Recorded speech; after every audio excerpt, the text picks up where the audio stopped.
talking Dallas track and field here on the John Mendola show at Radzinski with us. Successful year, no doubt about it, and a lot of credit to the kids that worked their tail off, but they had to have somebody riding that ship, and you've been riding that ship and just after them. But these girls have been responding, and guys have been responding. It's been a great effort.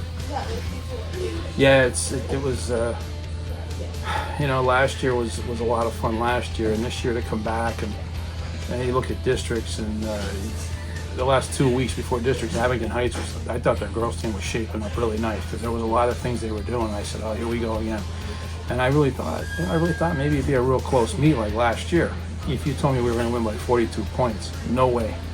And I have a lot of respect for Frank Passetti at Abington Heights. Their program's a great program. So, talk about the evolution of Julia Natitis, and she just keeps getting better.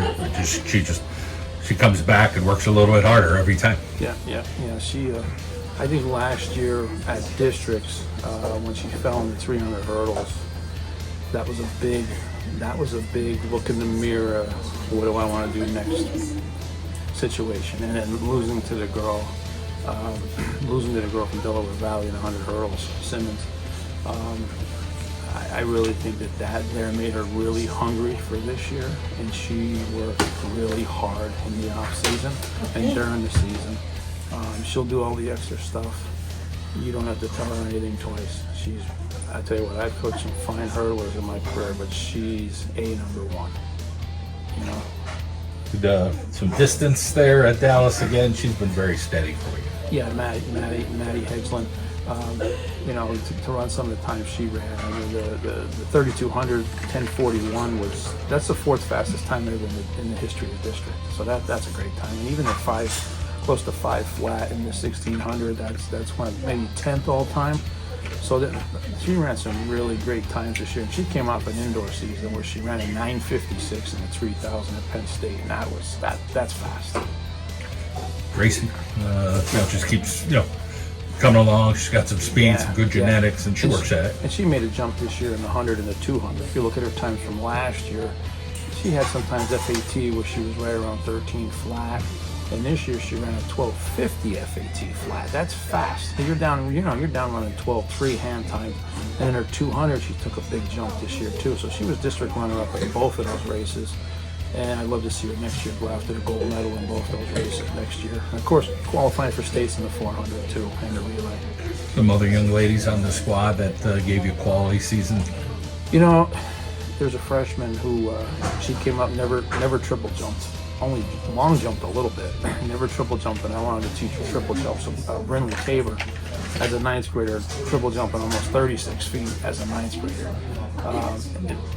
On a normal year, she'd probably come in maybe 3rd or 4th at districts, but this year the triple jump was so deep she came in 7th.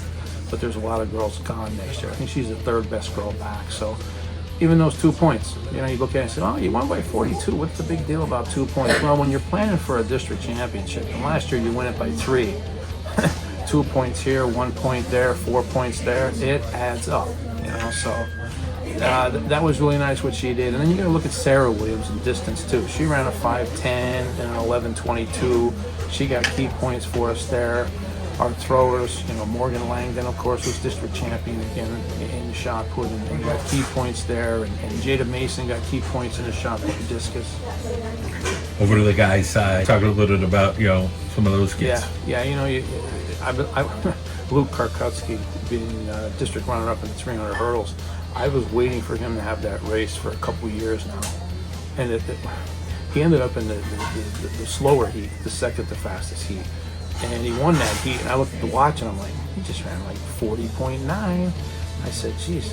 So as I was watching the race unfold, the fastest race, I said, he's going to be in the top 3, and of course he was second, so that was huge. We're going to get a silver medal there. Of course, our throwers are young. They're freshmen and 10th graders that are doing big things.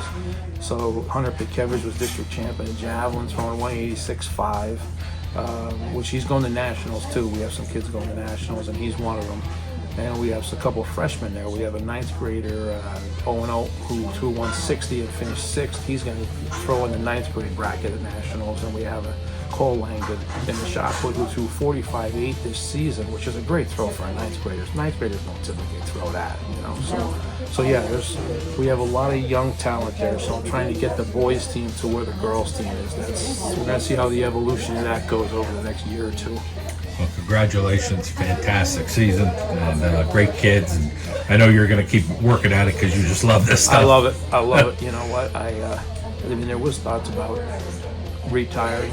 It did come up here and there, but I get reinvigorated every time you get a new batch of kids, and I'm like, you know what? I'm too driven. I like to win. The kids obviously love that, so I'm very driven in that regard. And you know what? You never know what every season brings, so it's always something where all of a sudden you're in the middle and you're like, oh, this is going to be awesome. You know, big things are going to happen. And everybody that knows me knows I'm a pretty intense cat, so, you know. Yeah. Yes, you are. Congratulations. Thank you, sir.